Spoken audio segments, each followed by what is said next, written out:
Bom dia, meus amados. Graça e paz. Hoje nós vamos ler o capítulo 4, 5 e 6 de Eclesiastes. Eu sou o professor Mateus. Espero que hoje seja um dia abençoado para todos nós. Na verdade, nós não iremos ler. Nós iremos expor alguns pontos importantes desses 3 capítulos. Espero que você tenha feito uma boa leitura. O resumo do capítulo 4 é o seguinte: neste capítulo, o autor continua a abordar questões relacionadas à vida humana e as suas observações sobre a vaidade e frustrações enfrentadas pelos seres humanos. O autor começa descrevendo a opressão e a injustiça presentes na sociedade humana. Ele nota que muitas vezes as pessoas sofrem nas mãos de opressores e não têm consolo ou justiça para suas aflições. Ele também comenta sobre a inveja e a rivalidade entre as pessoas, observando que essa competição é vazia e não leva a verdadeira satisfação. O autor destaca a importância da parceria e do trabalho em equipe, afirmando que é melhor ter um companheiro para dividir o fardo da vida. Além disso, ele ressalta a sabedoria de não buscar incessantemente a riqueza e o acúmulo de bens materiais, pois isso também é vaidade. Já no capítulo 5, o autor fala da adoração a Deus e a reverência e a importância de cumprir promessas. Ele adverte contra fazer promessas precipitadas a Deus e instrui que é melhor não fazer uma promessa do que fazer e não cumpri-la. O autor critica a superficialidade e a repetição vazias das orações e cultos, enfatizando que é melhor ouvir e obedecer a Deus do que simplesmente oferecer sacrifícios sem sinceridade. Ele também aborda o tema da riqueza e a sua instabilidade. A riqueza não pode ser facilmente... A riqueza contrária. A riqueza pode ser facilmente perdida e isso não traz verdadeira felicidade ou contentamento. No capítulo 6, o autor explora mais profundamente a questão da vida e da morte, refletindo sobre diferentes circunstâncias e experiências humanas. Ele observa que mesmo se alguém viver por 2000 anos, mas não tiver desfrutado plenamente a vida, ele é melhor do que um aborto de uma criança sem experiência alguma, ou seja, é melhor ter um aborto, porque ele diz o seguinte, que pelo menos uma criança que foi abortada, a morte dela foi sem sentido nenhum.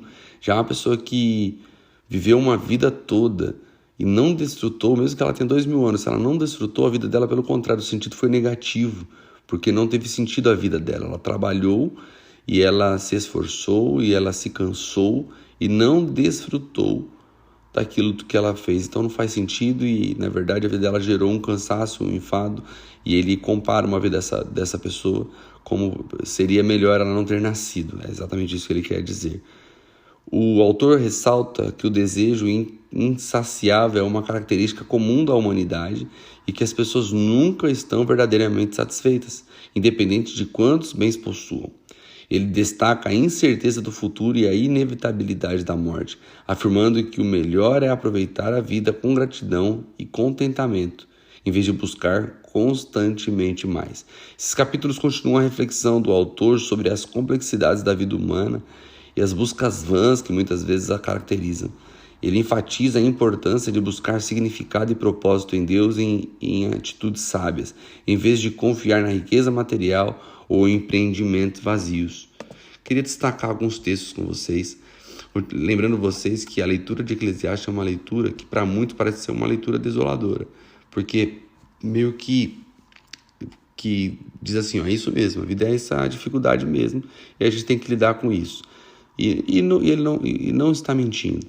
Às vezes nós olhamos para a vida e todos nós, em algum momento já pensamos, meu Deus, volta logo, esse mundo não tem jeito. Quando a gente vê uma maldade, quando a gente vê uma tragédia, e quando a gente vê a sociedade humana, a impunidade sobre aqueles que estão no poder, e a gente vê tudo isso, dá um desespero na nossa alma, e nos dá uma impressão de que parece que a pessoa que está ali fazendo todo esse monte de engano, de malícia, parece que não tem justiça, parece que ela vai terminar a vida dela e ela vai ficar impune.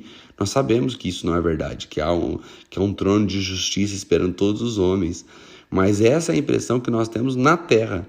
E o autor de Eclesiastes, que é Salomão, ele está aqui abrindo teu coração, falando sobre as impressões da vida da maneira mais exposta possível. No capítulo 4, ele vai falar sobre isso, que ele está olhando nas injustiças do mundo e parece que não tem, aquilo ali não traz nenhum tipo de justiça sobre aquilo, nenhum tipo de resolução. Mas no próprio capítulo 4 ele vai dizer o seguinte: é melhor ter companhia do que caminhar sozinho, para compartilhar o trabalho e dividir a riqueza. E se dos dois caírem, se um dos dois cair, o outro o ajudará, mas ninguém o ajudará se ele estiver sozinho. 2 numa cama aquecem um ao outro, sozinho você pode morrer de frio.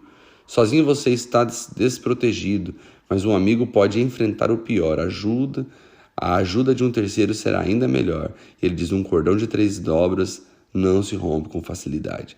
Então ele mostra a importância de nós termos companhia. Aqui vai ter muitas aplicações, nós vamos ver a aplicação sobre a terceira dobra ser o próprio Senhor num relacionamento, quando nós estamos aplicando isso a um casamento. Mas aqui se aplica a todos os tipos de relações humanas. Nós somos criados para a relação. E aqui o autor está reconhecendo isso, que não dá para viver uma vida sozinho e achar que está tudo bem. Nós precisamos de companhia. Quando nós vamos para o 5, ele vai trazer todo o cuidado que temos que ter com a nossa boca. Ele vai dizer que o falar demais identifica um insensato. Você quer descobrir alguém que é tolo? É alguém que fala demais. E não estou dizendo que você não tem que falar, porque a Bíblia diz que até o tolo, quando se cala, se passa por sábio. Então está dizendo que se um tolo ficar quietinho, todo mundo vai achar que ele é sábio. Então não é o fato de ficar quieto que diz que alguém é tolo, ou o fato de alguém que conversa bastante vai dizer que alguém é tolo se fala demais, e nem é porque alguém fica calado que vai dizer que essa pessoa de fato é um sábio. Nós lemos ontem no capítulo 3 que é um tempo determinado para todas as coisas, e aí ele vai dizer: é o tempo de falar e é o tempo de se calar. Então o insensato é aquele que fala na hora de se calar. Então nós às vezes não identificamos o momento de ficar quieto, e ele está dizendo que aqui esse é um problema, inclusive na presença do Senhor. Quando você for orar ou fazer seus votos, você tem que tomar cuidado com o que você fala, porque é melhor não falar nada, Deus não está te cobrando nada. Então se você falar, cumpra. Nós vamos ver lá no Novo Testamento dizendo que a palavra do homem de Deus tem que ser sim, sim, não. Passou disso, o sim tem que ser sim, o não tem que ser não. Passou disso é procedência maligna.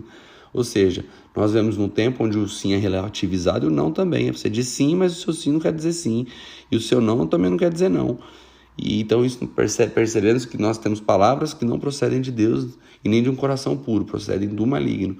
E aqui ele está de fato nos exortando a ter um compromisso com as palavras. Ainda no 5 ele vai dizer assim: quem ama o dinheiro nunca se contenta com o que tem, nem quem ama a riqueza e com grandes lucros, isso também não faz sentido. Eu vou ler para você esse mesmo texto na Revista Atualizada, aqui no capítulo 5, diz assim: quem ama o dinheiro jamais se farta, e quem ama a abundância nunca se farta de renda. Também isso é vaidade, ou seja, a pessoa que ama o dinheiro nunca ela vai estar satisfeita. Nunca o coração dela vai dizer assim: poxa, alcancei bastante, agora tá bom. Você vai ver pessoas vivendo a vida toda, tá chegando perto da morte e tá precisando assim: não, tô precisando trabalhar. Aí quando você pergunta por quê? Não, porque aí essa pessoa vai ter um monte de reclamação. Não, porque o governo, não. Na verdade, não tem nada a ver com isso. Você já teria o suficiente para parar de trabalhar e desfrutar o resto da sua vida. Mas é que ela ama o dinheiro. E por amar o dinheiro, ela nunca vai se fartar dele. Mas aqui no 5 parece que o autor dá uma respirada, né? Ele diz assim: eis que o que eu vi. Boa e bela coisa é comer e beber e gozar, cada um do bem de todo o seu trabalho, com que se fadigou debaixo do sol durante os poucos dias da vida que Deus lhe deu. Porque esta é sua porção. Quanto ao homem a quem Deus conferiu riquezas e bens e lhe deu poder para deles comer e receber sua porção e gozar de seu trabalho, isto é dom de Deus, porque não se lembrará muito dos dias de sua vida, porquanto Deus lhe enche o coração de alegria. Ou seja, ele falou: uma coisa boa eu vi. Trabalhou, desfruta do seu trabalho. Desfruta das coisas que Deus te deu, desfruta dos bens que Deus te deu, desfruta das companhias que Deus te deu, porque isso é a sua porção. E aí no capítulo 6 ele vai refletir sobre a morte, ele vai refletir sobre a vida. E aqui que ele vai dizer aquilo, né? Que se um homem viver, ele vai dizer aqui, se alguém gerar 100 filhos e viver muitos anos até a avançada idade, e a sua alma não se fartar do bem e além disso não tiver sepultura, digo que um aborto é mais feliz do que ele, pois de balde vem o aborto e em trevas se vai, e de trevas se cobre o seu nome. Não viu o sol e nada conhece. Todavia, tem mais descanso do que o outro. Ainda que aquele vivesse 2 vezes 1000 anos, mas não gozasse o bem, porventura não vão todos para o mesmo lugar? Todo o trabalho do homem é para a sua boca, e contudo não se satisfaz o seu apetite, pois que vantagem tem o sábio sobre o tolo? Ou o pobre que sabe andar perante os vivos? Melhor é a vista dos olhos do que o andar ocioso da cobiça. Também isto é vaidade e correr atrás do vento. Então ele vai trazer toda essa questão de como nós encaramos a vida. Se encaramos a vida com sabedoria ou se encaramos a vida de uma maneira tão tola e impensada ao ponto de não podermos responder por que estamos trabalhando tanto. Ou por que não estamos descansando. Por que não estamos nos relacionando. Por que não estamos gerando amizades profundas. Porque é o seguinte, se for para viver uma vida sem se fartar de nada, trabalhando que nem um maluco, sem ter respostas por que estamos fazendo isso, nossa vida não faz sentido nenhum. Lembrando que nós estamos nessa leitura e nós vamos caminhando para entender o quadro todo, estamos pegando partes do quadro aqui escrito por Salomão, mas o que ele está desenhando para a gente aqui é a vida nua e crua, ou seja, a vida desnudada, sem nenhum tipo de enfeite, para que nós entendamos que essa é a nossa vida. Queria terminar hoje dizendo para vocês que, diante de todas essas realidades da vida, a alegria que nós temos como cristãos é termos encontrado Jesus, é termos recebido. Isso mostra, olha o privilégio, né? Quando Jesus fala que dos nascidos de mulher não teve ninguém maior que o João Batista, ele está dizendo que o João Batista foi maior do que todos esses homens do Antigo Testamento, inclusive Salomão. E ele diz assim, mas o menor no reino de Deus é maior que ele.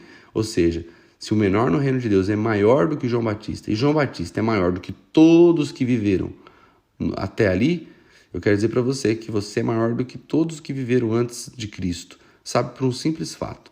Porque todos eles desfrutaram de tudo isso, de toda essa visão fatalista da vida e que nós também temos essa mesma visão, com uma simples diferença. O Rei da Glória habita em nós.